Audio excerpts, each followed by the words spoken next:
Welcome back. While other parts of the country may wait until spring for wedding season, here in Palm Beach County, it's right around the corner, and couples are spending more than ever in order to make that happen. Joining me now is Stephanie Glavin Del Tondo, our marketing executive for Bank of America here with Palm Beach County. Thanks so much for being here with us, Stephanie.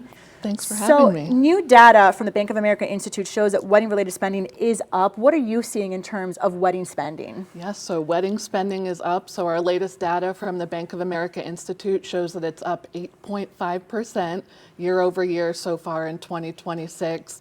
And the South is really seeing some of the strongest growth across the country. And is that up because the cost of living is going up? Yeah, so a lot of the expenses related to weddings are going up. And then also in Palm Beach County, we saw nearly 9,000 weddings last year alone. And that spending was 302 million, according to the wedding report. Wow. So we're a very strong destination wedding market, luxury market. So that goes with the increase in And does prices. that tie into maybe helping our local economy a little bit? Of course, yeah. So wedding spending is great, able to support our local businesses that are involved with the wedding industry. Maybe small businesses Of too. course, Yeah, we yes. always hear from small business owners here about just really needing all of that kind of support and stuff from things like that. Talk a little bit about budgeting advice that you would give couples who are planning a wedding here in Palm Beach County, especially when it comes to the Gen Z generation. Of course. So we're finding that Gen Z, they're being really intentional on where they spend their money.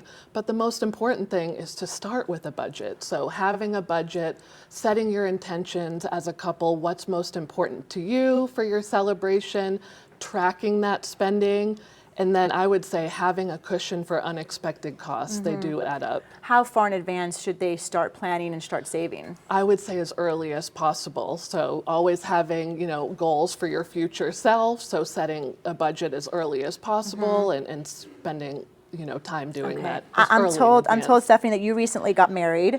I did. yes. Congratulations. Thank you. So what did you do to try to stay budget friendly? Of course, so a lot of those same tips, having a budget, setting priorities, what's important to us. A few tips and tricks. We got a small wedding cake from Publix. Yeah, that was me too. I did the same thing. Local grocery, and then did sheet cake. I got my dress off the rack on clearance.